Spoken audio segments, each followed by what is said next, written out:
स्वागतम मित्रों, my green tech India, gocraft.com, #media, motherhood foundation and LIC presents Hindustan की बात, हर हिंदुस्तानी के बड़े सपने और बड़े इरादे के साथ और पार्षदों के जीत के रथ के साथ। जी हाँ दोस्तों, मैं आपका इको फ्रेंड गौमित्र, बड़ा बिजनेस एम्बेसडर IBC रचित टंडन आपको मिलवाने जा रहा हूँ। जी हाँ, उगते सूरज, विकास के उगते सूरज, जी हाँ, मेहनत और ईमानदारी के उगते सूरज के प्रतीक भरत जी से। जी हाँ, जो जनकपुरी को लाए थे, जनता का मैंडेट है, हम उन्हें ही लेके आएंगे और वाकई में उगते सूरज को दिन दुगनी रात चौगनी ऐसे ही जी हाँ चमकाते और दमकाते जाएंगे। आइए जानते हैं, मैं आपके लिए भरत शर्मा की कहानी, भरत शर्मा की जुबानी लेके आया हूँ। भरत शर्मा सर, क्या कहेंगे, जीत का जश्न और विकास का रथ कैसे ही सरपट आगे दौड़ेगा और वार्ड 62 कैसे नंबर 1 बनेगा, हमारे हिंदुस्तान के बाकी व्यूअर्स को बताइए। देखिए, विगत 15 सालों से विकास का रथ इस क्षेत्र में लगातार दौड़ रहा है। ये पहली बार नहीं हुआ है। अभी जनकपुरी 2 बार जनकपुरी आ चुकी है, 2014 में, 2022 में।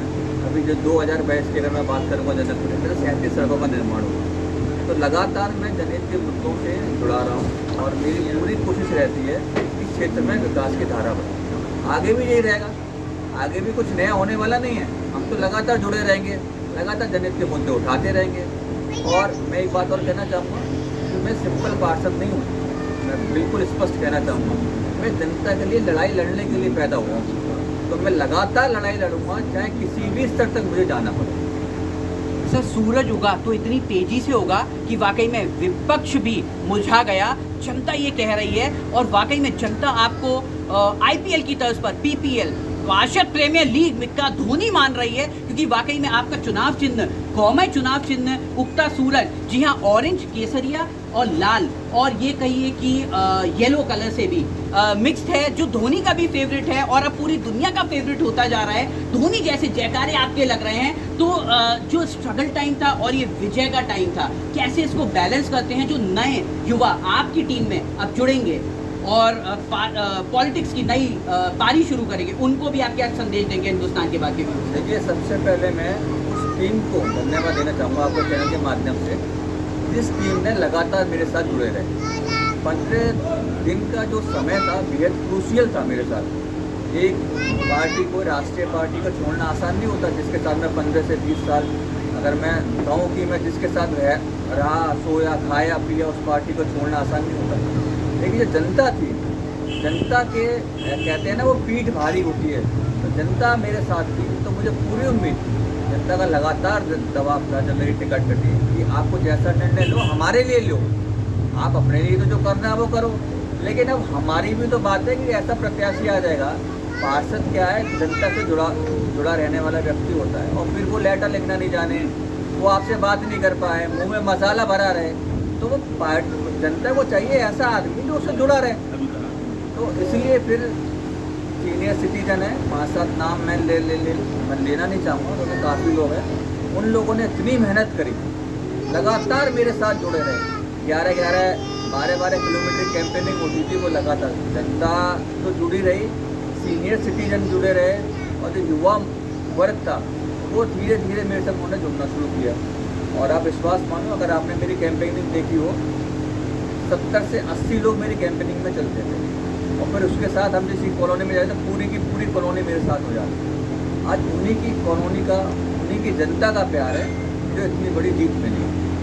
सर, जनता ये कह रही है जो जनकपुरी लाए थे हम उनको ही लाएंगे, और जनकपुरी में जो आपने विकास कार्य दिन रात करे, जनता उससे प्रसन्न है। लेकिन जैसे धोनी के आखिरी छक्के को फिनिशर किंग की तरह याद रखा जाता है, आपको जनकपुरी का एक ऐतिहासिक कार्य जनता याद दिलाती है कि बड़ी मुश्किल जमुना के पास वाली बहुत चौड़ी सड़क आपने बनवाई, जो वाकई में अभी तक बहुत सारे पार्षद आए और गए, वो नहीं हो पाया।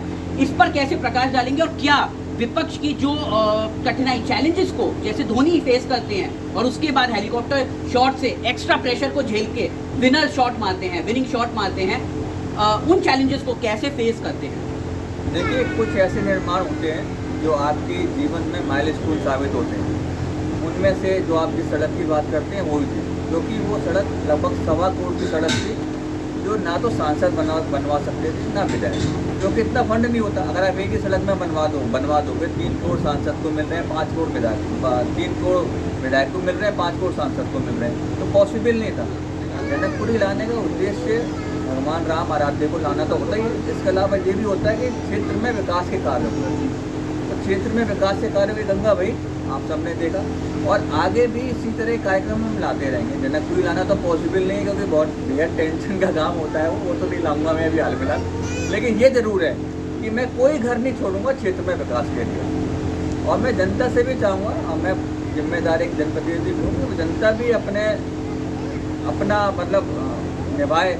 ऐसा नहीं कि जनता सब कुछ सोचे कि मतलब हम ही सब कुछ करें, हमारी कोई जिम्मेदारी न, जनता भी अपनी जिम्मेदारी निभाए। मैं कहना चाहूँगा आपके चैनल के माध्यम से, जैसे पॉलीथीन वाली बात होती है तो जनता पॉलीथीन का कम से कम, मैं भी एक अभियान शुरू करूँगा। मेरे दिमाग में बहुत सारी प्लानिंग्स हैं, जिससे जनहित और जनता के जुड़े हुए मुद्दे ही रहेंगे।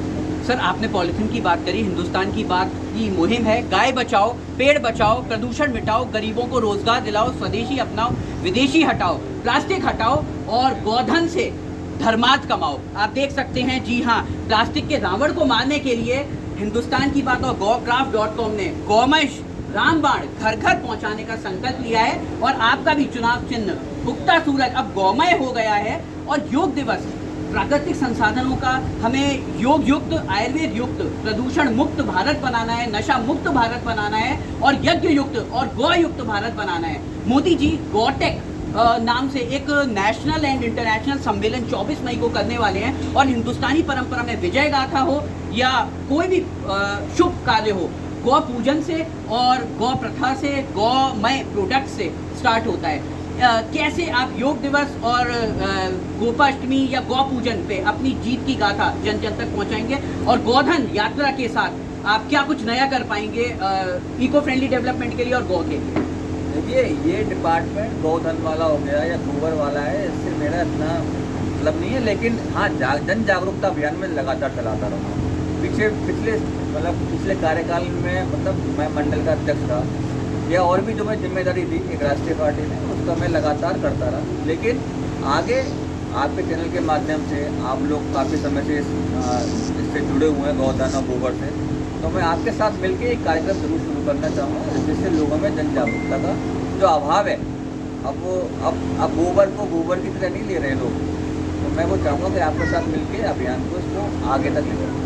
तो वाकई में शब्द बिल्कुल साफ है, इशारा बिल्कुल साफ है। और जी हाँ, विकास का भरत मिलाप हो चुका है। हिंदुस्तान की बात पे बेबाक राय, भरत जी की बेबाक राय, भरत जी का बेबाक विकास नीति। और जी हाँ, अब भरत जी का बेबाक योग दिवस भी आप देखेंगे, गौमय योग दिवस देखेंगे, गौ अभियान देखेंगे, और हर मुद्दे पे प्रकाश डालने वाला वो नेता जो जीत के जश्न में इतने दिनों से, इतने महीनों से, जी हाँ, जीत के लिए प्रयास कर रहा हो, स्ट्रगल कर रहा हो, विपक्ष के चैलेंजेस को फेस कर रहा हो, और केवल दिन में 2-3 घंटे ही सो पा रहा हो, और उसके बाद भी इतनी बेबाकी से जीत के जश्न में से भी टाइम निकालकर जनता के लिए, विकास के लिए, सारी मुहिमों पर सूर्य की तरह दिव्य दृष्टि डाली, प्रकाश डाला। तो करते रहिए हिंदुस्तान की बात, हर हिंदुस्तानी के नए इरादे, नए सपने के साथ, गौ भक्तों के साथ, देशभक्तों के साथ और विजयी पार्षदों के साथ। Thank you. जय हिंद, जय भारत। हमारी वीडियोस को शेयर करिए, लाइक करिए, सब्सक्राइब करिए और कमेंट करके बताइए आपको गौ अभियान में से कैसे जुड़ना है और सबसे अच्छा गौमय गिफ्ट आपको कौन सा लगा।